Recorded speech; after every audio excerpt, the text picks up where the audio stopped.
Então, pessoal, agora vamos falar um pouquinho sobre colisões. Então, um estudo de colisões requer que, primeiramente, a gente tenha um conceito chamado quantidade de movimento. O que é a quantidade de movimento? A quantidade de movimento ela está associada à inércia do corpo. Então, primeiro a gente entendeu que a inércia ela é a massa. Quanto maior a massa, maior a inércia. Neste caso, agora vamos pegar um conceito um pouquinho mais abrangente. Não é só a massa, também a velocidade do corpo, ela indica a inércia. A quantidade de movimento, ela é massa vezes velocidade. Sua unidade é quilograma-metro por segundo. E observe, ela é uma grandeza vetorial. Então, o sentido para onde este corpo está indo, ele tem influência aqui no nosso problema. Exemplo, se eu tenho um corpo de massa m com uma velocidade v indo para a direita, a minha quantidade de movimento é Q igual a mv. Essa é uma situação A. Uma situação B, eu tenho o mesmo corpo com a mesma velocidade indo para a esquerda. Então, a minha quantidade de movimento nessa situação B é menos mv. Veja a importância do vetor. Supondo que massa é igual a 2 kg e a velocidade igual a 3 kg, nós temos no primeiro caso que a quantidade de movimento é 6 kg/m por segundo e no segundo caso menos 6 kg/m por segundo. Isso tem uma grande diferença na hora de fazer os cálculos. Outro conceito importante é o conceito de impulso. Ele tem a ver com o tempo que a força está atuando no corpo. Então, eu tenho uma força, se ela atuar por muito tempo no corpo, ele recebe um impulso maior do que se a mesma força atuar por um tempo menor. Ao passo que, se eu tiver duas forças que atuam no mesmo intervalo de tempo, só que uma força é menor e a outra força é maior, obviamente a gente entende que o corpo que recebeu menor força terá menor impulso. Vamos a um exemplo. Se eu tenho um corpo ali que recebeu uma determinada força durante um determinado tempo para a direita, sendo uma grandeza vetorial, no caso A, impulso é ΔT vezes F. Na situação B, vamos supor que o nosso mesmo corpo, de mesma massa, está com uma força igual, só que para o lado oposto. Então, o meu impulso é ΔT vezes F, mas nessa situação B ele é negativo, porque se eu convencionei que para lá é positivo, para cá tem que ser negativo. Supondo que o tempo de atuação dessa força fosse 2 segundos e a força tivesse 3 newtons, na situação A eu teria 6 newtons por segundo e na situação B, menos 6 newtons por segundo. Observe, questões vetoriais. O sentido importa na questão do sinal. Ainda sobre impulso, se eu tenho um gráfico de força por tempo, como este que eu vou colocar aqui, então, a área embaixo deste gráfico, ela me representa o impulso, que a área é o quê? Base vezes altura. A base é ΔT, a altura é F. ΔT vezes F, a área deste gráfico me representa o impulso. Está lá. O impulso vai ser 5 vezes 10, 50 newton vezes segundos. Se isto ocorre neste gráfico, qualquer que seja a forma do gráfico, nós vamos também ter um impulso. Neste outro gráfico aqui, de forma triangular, vamos ter o seguinte, podemos dividir em duas áreas. Então, temos lá a área 1 em vermelho e a área 2 em azul, lá os seus respectivos valores. Então, eu também tenho que a área deste gráfico vai me dar um impulso. Neste caso aqui, deu 60 newtons vezes segundo. Teorema do impulso. O impulso, quando o corpo recebe um determinado impulso, ocorre uma variação na quantidade de movimento. Portanto, o impulso é variação da quantidade de movimento. Logo, impulso é Q final menos Q inicial. Então, se o meu sistema está livre de forças externas, eu tenho que o impulso é zero. Então, essa equação fica dessa forma aí. Logo, isso aqui me mostra que quando temos uma colisão isenta de forças externas, a quantidade de movimento que ela se permanece constante. A inicial e a final é a mesma. Para completar os conceitos, temos ainda o coeficiente de restituição, que ele mostra uma relação de velocidade de afastamento com a velocidade de aproximação. Está aqui a equação, velocidade de afastamento e a velocidade de aproximação, velocidade relativa.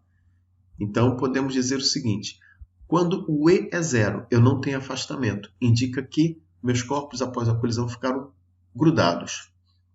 Quando eu tenho E igual a 1, sinal que a velocidade de aproximação e de afastamento são iguais. Então, ele se aproxima e se afasta com a mesma relação. Isso quer dizer que a energia cinética manteve constante. E num terceiro caso, o E fica entre 0 e 1. Indica que nem ficaram unidos e também nem teve conservação de energia. E essa aqui é uma equação que eu posso utilizar para achar o coeficiente de restituição. Em alguns casos, algumas questões, ele vai dar o coeficiente de restituição é tanto. Então, utilizamos esta equação aqui. Então, com isso, nós temos três tipos de colisões. Colisões elásticas, inelásticas e parcialmente elástica ou parcialmente inelástica. Bem, o nome pouco importa. Tem literaturas que diz que é parcialmente elástica, que é parcialmente inelástica. Então, para a gente não ficar na dúvida, a gente tem que entender a matemática da coisa. Numa colisão elástica, o coeficiente de restituição, E, é igual a 1. E a energia cinética, ela se conserva. A energia cinética inicial é igual à energia cinética final. Numa colisão inelástica, onde os corpos ficam grudados, não tem afastamento, e não tendo afastamento, o que acontece? O E igual a zero. Então, a energia cinética inicial ela é maior que a final. Não houve conservação da energia, houve uma perda, ou uma transformação propriamente dito. E na parcialmente elástica, o E fica entre 0 e 1, e também há uma transformação da energia cinética. Você tem uma perda de energia cinética para outro tipo de energia. Então, são os três tipos de colisões que temos.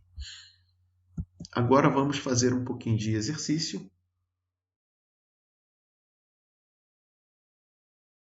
Exercício 19. Um corpo se move numa trajetória plana e retilínea, sem atrito.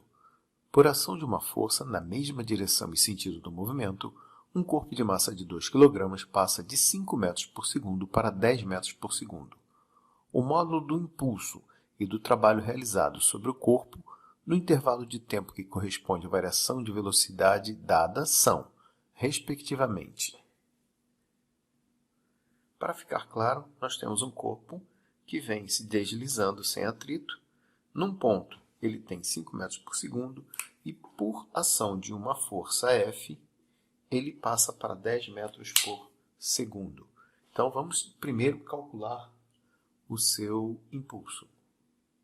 Sabendo que impulso é igual a variação da quantidade de movimento, e temos que variação da quantidade de movimento é quantidade final menos a inicial, e que quantidade de movimento é massa vezes velocidade, podemos substituir os valores.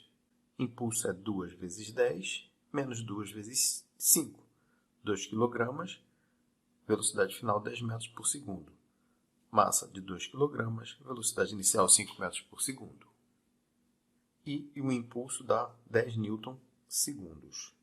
Vamos ver agora o trabalho. Sabendo que o trabalho é variação da energia cinética, e que a variação da energia cinética é energia cinética final menos inicial, e que energia cinética é 1 meio de mv², neste caso, como 1 meio de m é comum para os dois termos, isolamos ele. Vamos simplificar e temos que o trabalho é igual a 100 menos 25 e o trabalho é igual a 75 joules. Letra D de dado. Exercício 24. Um garoto de 58 kg está sobre um carrinho de rolimã que percorre uma pista em declive. A componente da força resultante que age no garoto na direção do movimento tem módulo representado no gráfico. Para um pequeno trecho do movimento, sabe-se que a velocidade do garoto no instante t0 igual a 2 segundos é de 3 metros por segundo. Pode-se concluir que a velocidade do garoto em metros por segundo no instante t igual a 16 é igual a... Vamos observar o gráfico aqui. Esse aqui é um esboço do gráfico do desenho, que está ali. Então veja uma coisa. Neste ponto de 2 segundos, a velocidade dele é de 3 metros por segundo. Depois de receber todo este impulso, toda esta área que nós vamos ter que calcular, Vamos saber a velocidade dele neste ponto de 16 segundos. Portanto, o que temos que fazer aqui é calcular áreas. Para ficar mais simples, para simplificar, vou dividir em triângulos e retângulos.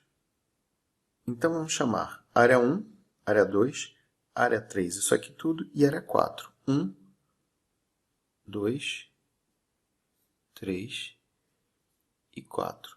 E vamos colocar aqui o cálculo para que a gente possa fazer a soma.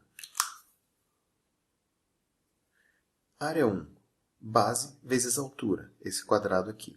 A base é 2, a altura é 20. Então, vai dar 40. Eu já coloquei a unidade aqui para que todos tenham a mesma unidade. Vamos para a área 2, que é base vezes altura, dividido por 2. 2 vezes 20 dividido por 2, que vai dar 20 newtons-segundos. A área 3 é essa altura toda, com todo este comprimento aqui. De 4 até 16 são 12, vezes 40. 480 newtons-segundo. E a última área, que é aqui, a base é 4 e a altura é 20. 40 vezes 20 dividido por 2, porque é um triângulo. Isso aqui vai dar 580 newtons-segundos. Este aqui é todo o impulso que ele recebeu. Portanto, sabemos que o impulso é igual à variação da quantidade de movimento. E substituímos agora. Como o impulso é a variação da quantidade de movimento, temos a massa é comum nos dois, colocamos em evidência.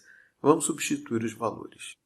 Então, o impulso 580, a massa é 58, velocidade final estou procurando, velocidade inicial 3. Esse aqui passa dividindo, vamos ter que vai dar 10, é igual a velocidade final menos 3. Logo, velocidade final vai ser 10 mais 3, e a velocidade final é igual a 13 metros por segundo, que é a letra A. Exercício 29. Na figura a seguir, o peixe maior, de massa 5 kg, nada para a direita a uma velocidade de 1 metro por segundo. E o peixe menor, de massa 1 kg, se aproxima dele com uma velocidade de 8 metros por segundo para a esquerda. Despreze qualquer efeito de resistência da água. Após engolir o peixe menor, o peixe maior terá uma velocidade de... Esses aqui são os dados do problema. A massa do grande é 5 kg, a velocidade dele 1 metro por segundo. A massa do pequeno é 1 kg e a velocidade dele é 8 metros por segundo. Logo, temos aqui a quantidade de movimento. A quantidade de movimento do grande é 5 vezes 1, que vai me dar 5 kg metro por segundo. E a quantidade de movimento do pequeno é 1 vezes 8, que dá 8 kg metro por segundo. Observe que, sendo grandezas vetoriais, já vejo que o meu sistema tem uma quantidade de movimento de 3 kg metro por segundo para lá como resultante. Então, já sei que o meu resultado final terá que ser desta forma, pois a quantidade de movimento se conserva. Sabemos que o impulso é a variação da quantidade de movimento, e como nós não temos forças externas, então temos que quantidade de movimento final vai ser igual à quantidade de movimento inicial. E agora podemos fazer todo o nosso problema. Onde? Então temos que a quantidade de movimento final é a soma das duas massas vezes a velocidade dos dois no final, uma vez que o peixe grande vai engolir o pequeno. E a quantidade de movimento inicial é a soma vetorial das duas, essa mais essa.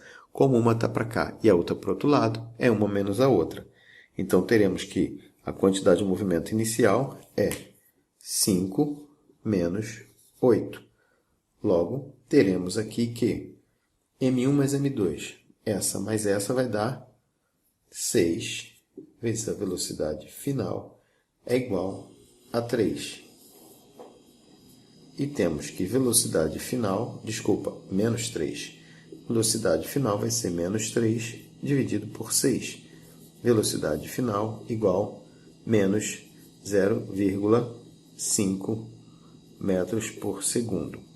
Veja que o sinal daqui é o mesmo desse daqui que vai para o lado de lá. Portanto, a resposta correta é a letra A, onde ele tem velocidade de 0,5 metros por segundo e indo para a esquerda, devido à conservação da quantidade de movimento.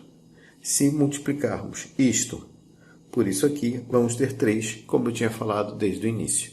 Obrigado.